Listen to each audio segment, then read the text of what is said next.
지난 시간에 다 못다한 부분, 이 공공방식의 재건축과 관련된 부분 마무리 지으면서 어떤 의의를 갖고 있는가 설명을 좀 드리겠습니다.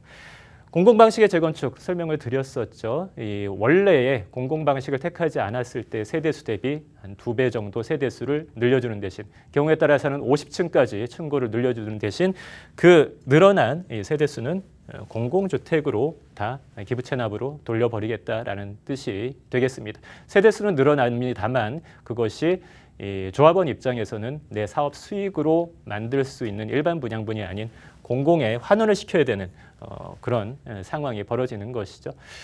그래서 이 공공방식의 재개발이나 공공방식의 재건축을 통합해서 이제 공부를 좀 하셨으니까 어떤 의미를 지니고 있는지 다시 한번 좀 종합적으로 체크를 해 보실 필요가 있겠습니다. 사업성을 한번 체크를 해보셔야 되겠죠. 얼만큼의 사업성을 담보를 할 수가 있겠는가. 사업성이 없으면 당연히 참여도를 확보할 수가 없을 것입니다. 정부에서 이야기를 한 것은 공공방식 재개발을 통해서 약 2만 세대 그리고 공공방식 재건축을 통해서 5만 세대 7만 호의 공급 물량을 이 방식을 통해서 채우겠다라는 것입니다. 그런데 참여도가 저조하다면 하나도 채우지 못하겠죠. 어떤 정도의 사업성을 우리가 예상할 수 있을 것인지 또 그에 따른 참여도가 어떻게 나올 것인지 한번 살펴보셔야 될 텐데 지난 시간에도 말씀을 드렸습니다만 어떤 식으로 다각도로 살펴보더라도 사업성이 잘 나올 수 있는 방법은 아니겠습니다. 세대수를 기본적으로 이제 늘리게 되는 것이죠. 보통 이제 세대수를 늘려서 집을 짓게 되면 아파트를 짓게 되면 그만큼이 조합원들의 이익이 되기를 기대합니다만 세대수는 늘어납니다만 이게 고스란히 임대주택으로 이제 환원이 되는 것입니다.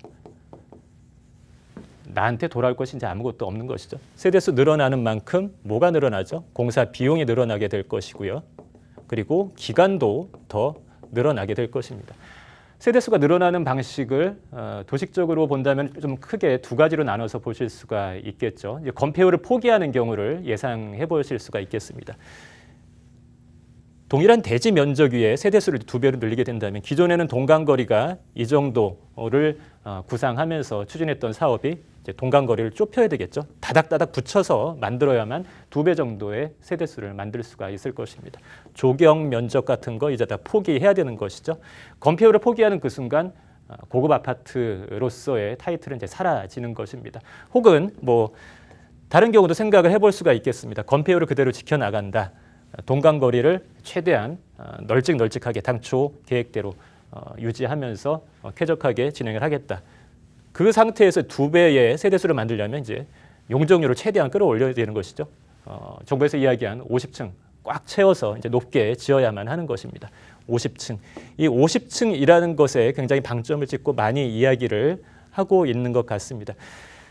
근데 문제는 뭐냐면 50층이 가능할 것인가에 문제가 되겠죠. 이 정책을 발표했던 그 직후에 국토교통부와 서울시의 이견이 벌어지는 모습을 이제 확인을 할 수가 있었는데 현재의 규정상 일반 주거지역 같은 경우에는 35층까지 허용이 되고 있고요. 또 50층을 허용을 하려면은 그 땅의 용도 지역을 준주거지역으로 종상향을 시켜줘야만 합니다.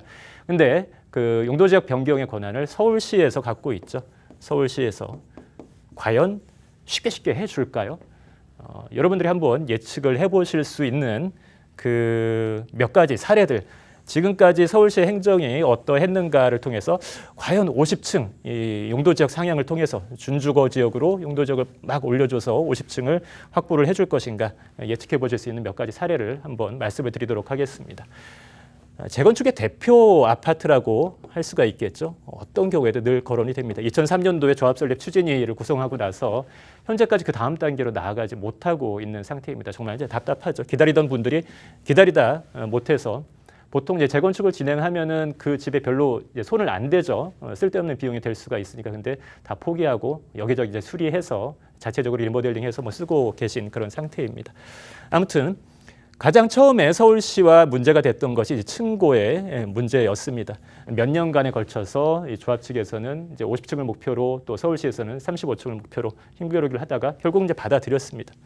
35층을 음마아파트에서 이제 받아들여서 그럼 받아들인 상태에서 추진을 하자라고 하니 서울시에서는 다시 35층은 오케이인데 임대주택 비율을 조정을 해야 되겠는데 라고 도시계획위원회에서 이제 미끄러뜨린 것이죠. 그래서 그 임대주택에 대한 부분도 서울시에서 요구하는 대로 다 맞춰서 다시 들고 갑니다. 그랬더니 이번에는 경관에 문제가 있겠는데요. 그러면서 이제 도시계획위원회에 다시 올리지 못하게 합니다. 50층이 문제가 아니다라는 것을 아실 수가 있겠죠. 법률에서 혹은 뭐 조례에 반영할 수도 있겠습니다. 50층이 글자로 적혀 있는다고 해서 실현 가능하지 않은 이유가 여기에 있는 것이죠. 행정기관이 인가를 내주지 않는다면 50층이 아니라 뭐 100층으로 법률에 반영을 한다 하더라도 한 삽도 뜨지 못하고 그 다음 단계로 나아가지 못하는 것입니다. 재건축에서만 이런 일이 벌어졌을까? 아니죠. 재개발 쪽에서는 혹시 훨씬 더 심합니다. 특히 이제 뉴타운 쪽에서요. 기억에서 좀 사라졌을 수도 있겠습니다만 냉면집 사건 다들 기억하실 겁니다. 을지면옥이죠. 이 노포를 오래된 가게를 문화재처럼 보존하기 위해서 정비 사업을 이제 전면 재검토하고 당시 세운지구의 상당 부분을 이제 해제를 시켜버렸습니다. 근데 공교롭게도 그 대상이 되었던 그 냉면집 주인께서는 재개발을 원한다고 하시죠. 원형 보존 원치 않는다라고 의견을 인터뷰를 통해서 표명을 하신 것 같습니다. 그런 사례도 있었고요. 또 사직 2구역 같은 경우에는 소송까지 갔었습니다. 직권 해제에 대한 소송에서 서울시가 졌습니다. 그렇다면 재개발을 시켜줘야 되는 것이죠. 근데 그때 서울시가 택한 방법이 선교사 주택이 있었습니다. 그 선교사 주택을 우수 건축 자산으로 등록을 해버립니다. 일종의 문화재와 같은 성격을 지니는 것이기 때문에 건드릴 수가 없죠. 전면 철거 재개발 같은 건 이제 생각을 못 하게 되는 것입니다. 그렇게 이제 멈춰버린 것이고, 뭐 장위 15구역도 소송에서 졌음에도 불구하고 서울시가 직권해제 소송에서 졌음에도 불구하고 절대 뭐 그냥 넘어가지 않습니다. 다시 이제 항소를 해서 끝까지 서울시가 지면 다시 항소해서 계속 못하게. 그리고 성북 3구역이었을 겁니다. 성북 3구역과 같은 경우에는 직권해제 가처분, 효력정지 이제 가처분이 내려진 상태에서도 신축 허가를 계속 내주면서 이제 노후도 요건을 떨어뜨리는 것이죠. 이런 경우도 있었고요. 또 성수전략 정비구역도 한번 생각을 해보실 필요가 있겠습니다. 그때 당시에 성수 1지구의 건축심의 과정에서 당신들 가만 보면 1, 2, 3, 4지구가 통합 방식의 개발을 하는 것이나 마찬가지인데 지금 바로 옆에 2지구가 조합 설립이 안 돼 있지 않느냐. 이거 될 때까지 기다려야 되겠다라는 상태로 좀 유예를 시켜줬었죠. 근데 2지구가 다행히 조합 설립이 됐습니다. 그러자 이번에는 강변북로 지하 문제가 아직 해결이 안 됐는데 라고 하면서 이제 또 지연이 되고 있는 것이죠. 이런 식입니다. 이런 식. 지금까지 일어났던 몇 가지가 아니죠. 이것 말고도 상당히 많습니다. 이런 사례들을 통해서 한번 여러분들이 유추를 해보실 수가 있을 것입니다. 과연 법률에 50층이라고 이 공공 방식의 재개발 혹은 재건축을 진행을 할 때 50층을 허용해 준다고 법률에 반영한다고 해서 여러분들이 머릿속에 그려 보시는 50층이 가능할 것인가? 쉽지 않다라는 것입니다. 용도 지역 상향이라는 것이요.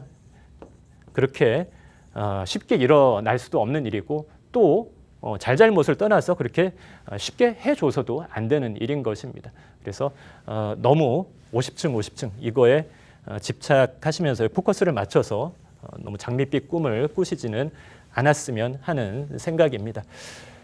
이런 식으로 이 사업성에 있어서 쉽지 않은 부분들이 많습니다. 이렇게 세대수를 늘렸을 때는 그만큼 이 분양 수입을 통해서 내가 가져가는 게 있어야 될 텐데 그러지도 못하죠. 분양가 상한제를 적용을 하고 있는 상태이고 이것과 별도로 뭐 공공주택으로 기부 체납하는 것과는 별도로 초과이익 환수제라는 것도 그대로 존재를 합니다. 많은 것을 다 가져가 버리죠. 재개발의 경우에도 마찬가지이겠습니다. 뭐 큰 차이 없이 재개발, 재건축 다 사업성, 공공 방식을 택했을 때 사업성은 상당히 많은 부분을 포기해야 할 것입니다. 참여도를 확보하는 것이 결코 쉽지가 않다라는 것이죠. 뭐 지금까지 진행되어 온 과정을 보더라도 그렇습니다. 뭐 시범 형식으로 몇 개의 지구를 지정을 해서 공공 방식으로 진행을 하려고 노력을 하고 있습니다만 아직까지 실제로 단추가 깨어진 곳은 하나도 없는 것이죠. 앞으로도 그럴 것입니다. 뭐 올해, 내년, 뭐 내년 후년까지 한번 지켜보시면은 제가 지금 드린 말씀이 그대로 진행이 된다라는 거 확인하실 수가 있을 것입니다. 제가 관심을 갖는 것은 뭐 정책의 잘잘못, 이 정책이 옳으냐 혹은 그르냐 뭐 이런 걸 떠나서 이러한 정책이 발표될 때 일어날 수 있는 투자자의 그 위험, 리스크가 되겠습니다. 여러분들이 좀 안전하게 투자를 계속 하셔야 된다는 얘기죠.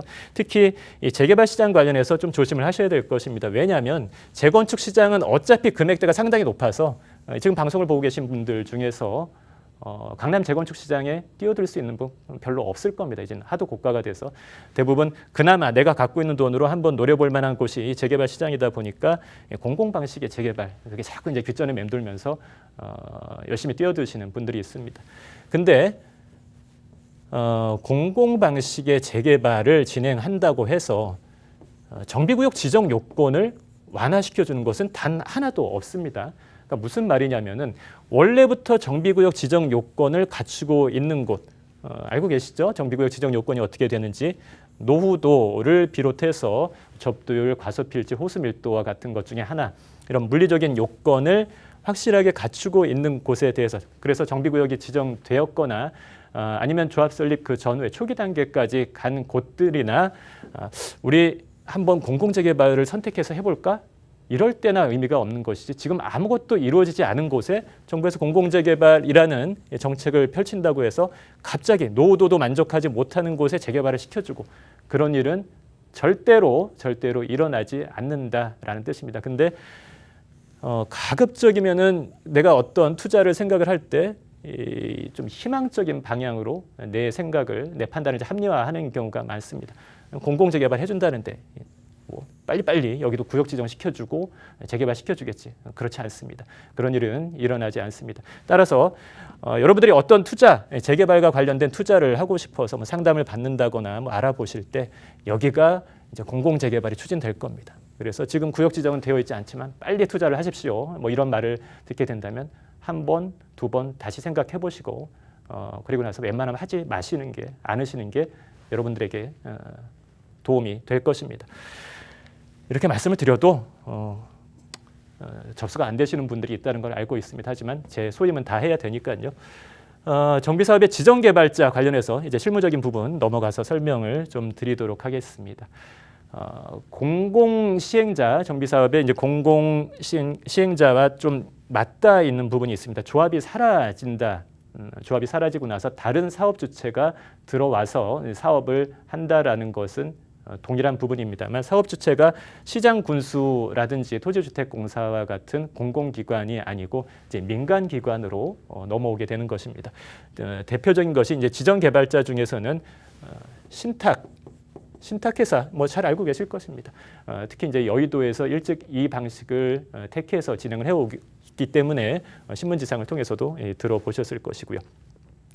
이유를 한번 보시면 이 지정개발자를 사업 시행자로 지정을 해서 진행을 할 수 있는 그런 이유들을 한번 살펴보시면 어디서 많이 봤던 이야기들이 그대로 나옵니다. 천재지면 시설물에 대한 사용 제한이나 사용 금지가 내려졌을 때 그리고 정비사업 시행 예정일로부터 2년 이내 사업 시행 계획인가를 신청하지 못했거나 뭐 취소됐을 때 뭐 이러한 경우에 지정개발자를 그야말로 별도의 시행자를 지정을 해서 진행을 할 수가 있는데 차이점은 말씀드린 것처럼 공공시행자와 같은 경우에는 공공기관이 그 사업을 담당을 하는 것이고 이 지정개발자는 신탁사와 같은 민간기관이 담당을 하는 것이다. 이렇게 비교해서 이해를 하시면 되겠죠. 실무적으로 가장 중요한 부분은 이것이 되겠습니다. 재개발 사업 및 재건축 사업의 조합 설립을 위한 동의 요건 이상에 해당하는 자가 신탁업자를 사업 시행자로 지정하는 경우 이게 바로 신탁 방식의 재건축이 되는 것이죠. 지정 요건이 이렇게 쉽지는 않습니다. 재개발 사업 혹은 재건축 사업의 조합 설립을 위한 동의율 75%죠. 조합 설립을 위한 동의율을 확보한 상태에서 그리고 추가적으로 이 신탁 회사 자체 요건도 있습니다. 신탁업자로서 정비구역의 토지 중 전체 면적 대비 3분의 1 이상의 토지를 신탁 등기를 마쳐야만 신탁 방식의 재건축 그 사업 시행자로 지정돼서 진행을 할 수가 있겠습니다. 일반적인 재건축과 비교해 보자면은 사업 속도는 좀 빨리 할 수가 있겠죠. 전문적인 기관인 신탁사가 그 사업을 담당하면서 절차도 간소화하고 속도는 높일 수 있겠습니다만 그것을 공짜로 해줄 수는 없겠죠.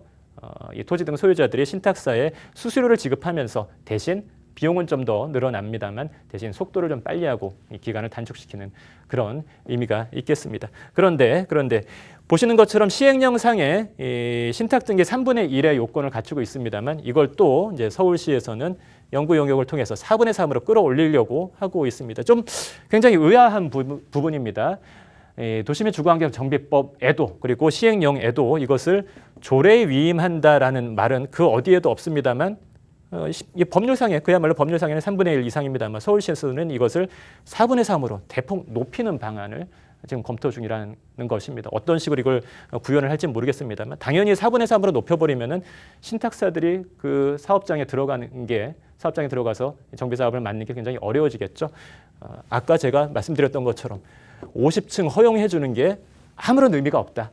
허가권자가 인가를 안 내주면 아무런 의미가 없다라는 그 내용을 다시 한번 여기서도 확인을 하실 수가 있겠습니다. 아무튼 신탁 방식의 재건축이 요즘 과거에는 이제 여의도 쪽에서만 좀 많이 거론이 되는데 요즘 뭐 강남권에서도 많이 거론이 되고 있는 이유가 그거죠. 아직까지 조합 설립을 하지 못한 재건축 단지들, 그 올해 말까지 조합 설립 인가를 신청하지 못하게 된다면은 나중에 분양 신청 자격에 있어서 거주 요건이 생겨버리죠. 2년 거주를 해야 입주권이 나온다라는 것입니다. 그 요건을 좀 피해 나가기 위해서 조합을 설립하지 않아도 되는 그리고 훨씬 더 빨리 진행을 할 수가 있는 신탁 방식을 검토하는 사례가 많다. 그리고 그 신탁 방식이 바로 도시민 주거환경 정비법상의 제21조 지정개발자와 시행령이죠. 시행령에서는 그 21조와 관련된 내용이다. 참고로 알아두시면 도움이 되실 겁니다. 그리고 마지막으로 남아있는 그 내용이 사업 대행자입니다. 사업 대행자. 사업 대행자 같은 경우에는 앞에서 설명드렸던 방식과 차이점이 조합은 그대로 살아 있습니다. 시행 주체로서의 조합은 일단 명목상 살아 있습니다만은 별도의 기관이 대행의 역할을 하는 것이죠. 그리고 실질적인 사업은 이 대행 기관이 다 합니다만 조합이 명목상으로는 살아있는 그런 방식이 되겠습니다. 이유를 간단히 살펴볼까요? 장기간 사업이 지연되거나 권리관계에 있는 분쟁 등으로 도무지 정상적으로 조합이 사업을 이끌어서는 진행을 할 수 없겠다라고 판단이 되는 그런 상황에 별도의 이 대행 기관이 들어와서 시행자, 이 조합, 여러분들 잠깐 좀 뒤로 나앉아 계십시오. 저희가 알아서 진행을 하겠습니다라고 사업을 진행하고 완료한 이후에는 그것도 역시 이제 공짜로 하는 것은 아닙니다. 비용을 지불을 해야 되는 것이고요. 그리고 그 비용을 청구하기 위해서 압류도 할 수 있는 뭐 그런 방식이 있습니다만 실무적으로 많이 일어나진 않습니다. 오늘 설명드린 내용 중에서는 앞서서 설명드린 지정개발자 신탁 방식의 재건축을 좀 머릿속에 담아두시는 것이 도움이 될 것 같습니다.